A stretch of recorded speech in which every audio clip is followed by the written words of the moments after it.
Good. Welcome everybody. We had some tragedies here in Oconomowoc these past several days. Our hearts and our thoughts go out to the two families who are the victims of a horrible drowning incident. First, I'd like to also thank the incredible job of all of our municipalities, the Western Lakes Fire Department, our area and community police departments, the DNR, and many other agencies that came in on board to help us find both of these victims over these past several days. These are difficult times, and what I want to share with this group is how incredibly appreciative we are of the community of Oconomowoc and the surrounding communities. When this happened, the community came together. When this happened, we had incredible support. People came, they brought food, they brought water, they did everything they could to try to console and support the families whose loved ones were still yet not discovered. It's really an incredible place. We're a very safe and wonderful community, and I hope in the years and days and years to come, you can join us here in Oconomowoc and enjoy the beautiful lake country. What I'd like to do is turn this over to our Emergency Management Director, Chief Brad Bowen, who will be able to answer a lot of your questions and share with you what happened over these last several days. Thank you. Good afternoon. I'm Brad Bowen, B-R-A-D-B-O-W-E-N, Chief of Western Lakes Fire District and Emergency Management Director for the 7 municipalities that receive fire and EMS services from the Western Lakes Fire District. As the Mayor stated, the last 4 days our community has suffered significant trauma and the unfortunate loss of 2 individuals. The Western Lakes Fire District responded as the initial fire and EMS and dive team response to both incidents, the first occurring on Thursday at 7:18 p.m. The second incident occurred Sunday at 3:44 p.m., both of which on Lac La Belle in the town of Oconomowoc. In addition to the Western Lakes Fire District, the initial response included the town of Oconomowoc Police, the city of Oconomowoc Police, and mutual aid from the Western Waukesha Dive Team, Lake Country Fire and Rescue, and the Wisconsin DNR. Our initial efforts were recovery efforts. The standard for our dive team is dependent upon water temperatures and conditions, an initial rescue response for life-saving measures of 90 to 120 minutes. When we move to the 120-minute mark, we move to what's considered a recovery response. At that time, we work with the Waukesha County Sheriff's Department as they are the Waukesha County Dive and Recovery Team. Both incidents we turned over to the Waukesha Sheriff's Department and the town of Oconomowoc Police as the lead agency. We continue to assist the Waukesha County Sheriff's Department along with several other mutual aid departments. Both responses brought in agencies throughout Waukesha County to assist with the response: Dodge County, Washington County, and Jefferson County. Multiple dive teams responded. We deployed at anywhere between 9 and 12 boats on the initial response. We utilized drones from the air. We utilized sonar equipment on the dive rescue boats. We utilized underwater sonar that the DNR had brought in. At this time, I would like to introduce Sergeant Jake Bolliard from the town of Oconomowoc Police, as they are the lead agency in this investigation.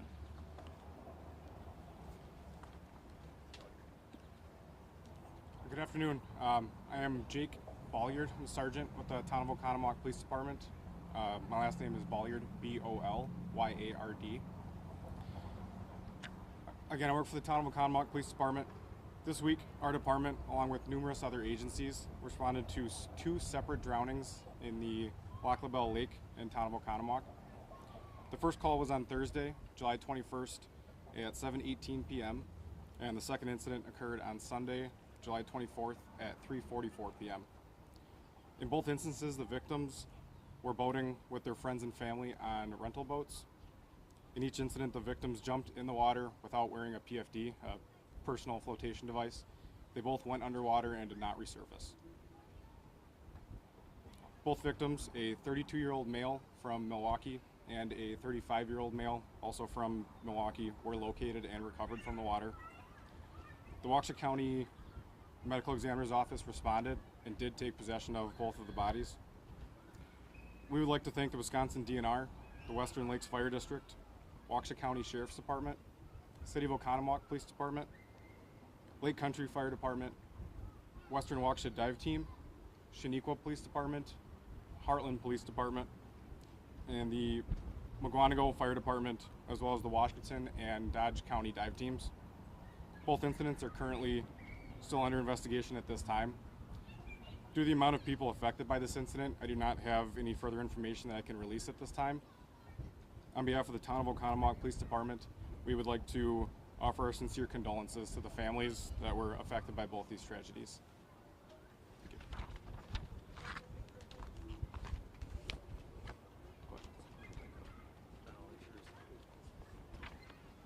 So, after tragic events such as this, we also want to focus on prevention.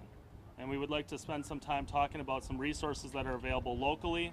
We also have a recreation warden en route. If you're able to stay a little bit, he is en route. He was slightly delayed.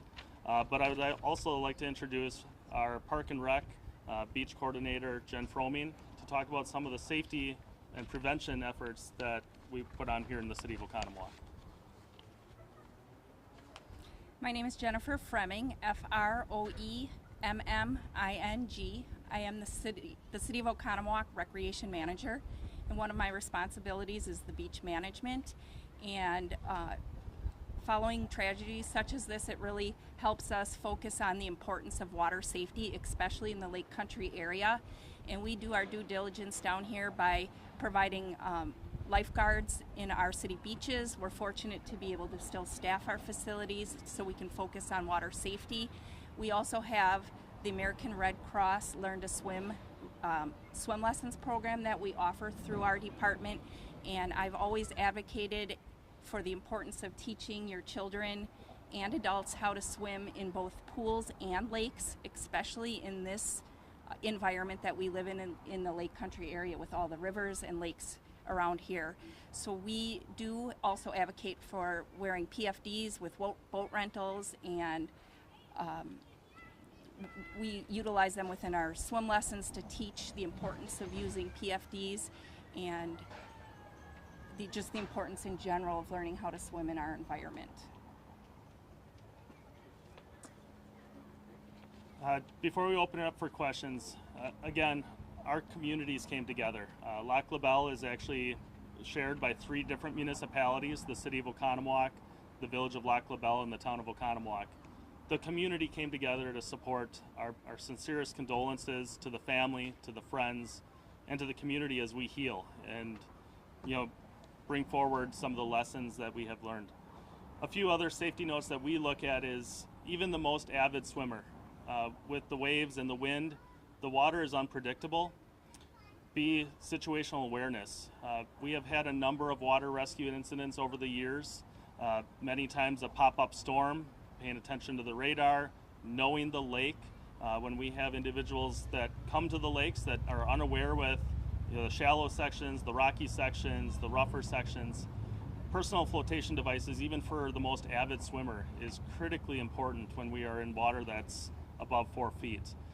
Situational awareness, staying hydrated, staying healthy, and being aware of your surroundings. So at this point, I will take any questions or anybody that has questions. Chief, you said that the boat was a rental. Were there life jackets that were provided to these individuals? I'm not sure if the life jackets were provided to each of them or if they had their own on board.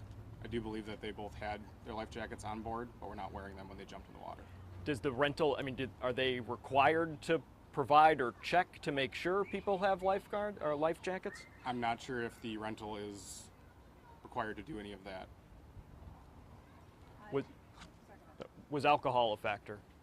That's still part of the active investigation, and we'll find that out pending autopsy results. Chief Boney mentioned the lake has different types of, in terms of areas. Some are rocky, some are shallow. Since both of these incidents happened in that northwest side by Islanddale, how do you describe that part of the lake? Sure. So actually, Lac La Belle is, in general, a rather shallow lake. It's got several sandbars, It's got several areas that are shallow, but they quickly drop off. As we were using side sonar to scan the lake, looking for both victims, we were going from areas that were 3 and 4 feet, and they quickly turned into 11 and 12 feet, and from there a significant cliff down to 35, 45 feet. So there is a lot of sandbars, but you shift 5 feet, and you're going from what was 4 feet to an area that could be 35 feet, and that's where being aware, and many recreational boats don't have sonar units on them. Many pontoon boats, ski boats don't have that, so you are unaware of the terrain below you. And this lake, the color, the pigment is more of a green pigment, and you cannot see really much more than 6 to 8 inches under the surface of the water to see if you're on sand or you're in a deeper section of the lake. Can you talk a little bit about just the challenges of a recovery or rescue in conditions like yesterday? I mean, I know later it wasn't quite as windy, but it was pretty windy in the afternoon. I know it was pretty choppy. Yeah, the lake was significant waves. It was very choppy, and that's dangerous for our responders as well.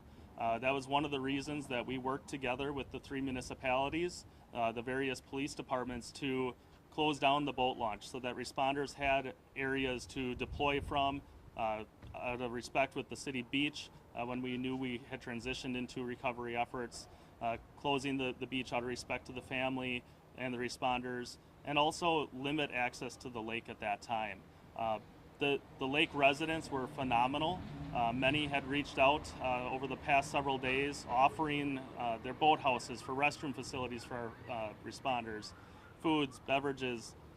But getting all the boats off that lake will help cut down on the choppiness that we were dealing with. But even with our responders, we have PFDs. That's one of the mandates that we have.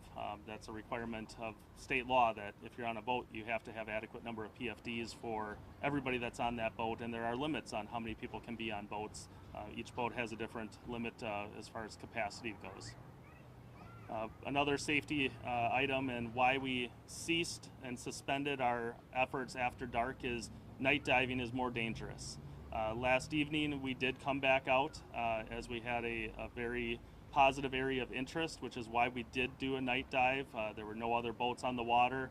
As you indicated, the winds had calmed down and the lake was smooth, so we were able to do a safe and successful recovery last evening. Can you speak to the toll responding to incidents, the toll this incident takes on first responders? You guys had one Thursday, then a few days later back out on Sunday. Can you speak to that? Yeah, it's significant for our team members. Fortunately, we don't deal with these every day, but we deal with compounding stress. And that compounding stress is the unfortunate loss of life, significant traumas that maybe we relate to personally, those with young children or family. It's cardiac arrests, it's car accidents. This past week we had a structure fire. Earlier in the week we had a number of medical incidents, cardiac arrests, in addition to these incidents. And while we're out here, there's still other calls for service that are occurring. Sergeant, can you say whether there's any indication there was any sort of injury or head injury from jumping or anything like that that might have contributed to this with either one of these guys? At this point, I can't. With this being an active investigation still, our detective is still going through a lot of interviews and statements from multiple people on board of both boats. We kind of heard anecdotally they jumped in and didn't come back up or whatever. I mean, is that accurate, or did they literally jump in and they weren't seen again, as far as you know from the witness statement? Correct. They both jumped in. They were witnessed to have jumped into the water and then just did not resurface. It happens in the same area. Can you talk a little about, is there any danger about jumping in there? Is that if two are pretty close together, it seems kind of not just... Well, like Chief Bowen described, the lake is the terrain at the bottom of the lake is very different. It quickly moves from a shallow sandbar to a deep area of the lake. And I don't know if these boats were planning on being at a sandbar or not at the time, but again, that's all still part of the investigation that we're trying to figure out. For the community, should they know anything, or is it still safe to swim if they're going out? As long as they're following the safety precautions that Chief Bowen talked about, it is still safe to be on this water, yes. And as you're aware, stuff like this happens, there's things all over social media. Was there any effort, was this any sort of rescue by either one of these people that was jumping in to save someone else or anything like that? At this time, with it being an active investigation, I can't answer that one. Are For- you able to identify the victims? I cannot. For, At this time, no. for Lac La Belle, 2 drownings in a week, is that a lot? I guess what was last year? I mean, just so far this season, what's the gist? So we went back and looked at our historical calls, and unfortunately we couldn't go very far back. We did have a drowning in 2020 on the isthmus of the dam, where an individual went into the isthmus to swim. That was October, where we suffered a loss here in the isthmus on Lac La Belle. Prior to that, in talking to other members of the department that have served for 20 plus years, they cannot recall a drowning on Lac La Belle. As a district, we serve several communities in 3 different counties. Unfortunately, we have responded to at least 1, if not more, drowning incidents a year since I have been chief here in the district. And that is why we have a dive rescue team. Due to Western Waukesha County having the number of lakes and the recreational activities that we do, we are very dedicated to ensuring that we have a competent and as efficient of a dive rescue response force as we can. Are there any steps you guys are taking as city officials to reinforce the message about water safety and whatnot here in the community, whether it's signs, people kind of out and spreading that message, anything like that? I'll talk on our end and emergency management side, and I don't know if Jen or the mayor have anything, but you'll see a number of social media posts coming highlighting the key safety messages. We try to stay very active on social media, as I'm sure many of you are aware, with regards to prevention and safety measures. We also will do what's considered an after-action review internally of the various teams that responded, the community officials, to be able to identify areas for growth, areas that we were efficient on, and improvements that we can do as a community and as a service provider to make sure that we've got the resources available. Both of these men were in their 30s, grown adults, not just young kids who don't necessarily know how to swim. What does that say to the community? What kind of message do you give them about the importance of flotation devices and things like that? It's critically important. As I mentioned earlier, situational awareness, being aware of your surroundings. Even the most avid swimmer is going to have challenges in the water conditions that we had yesterday.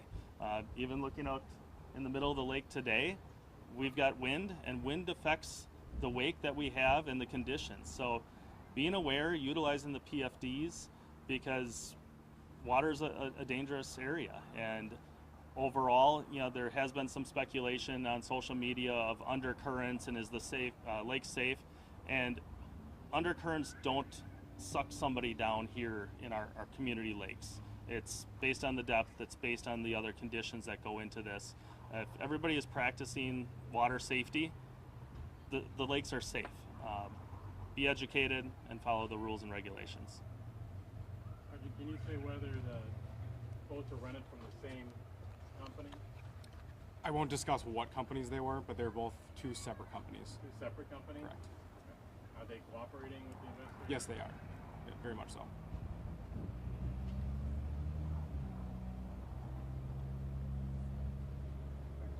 Good?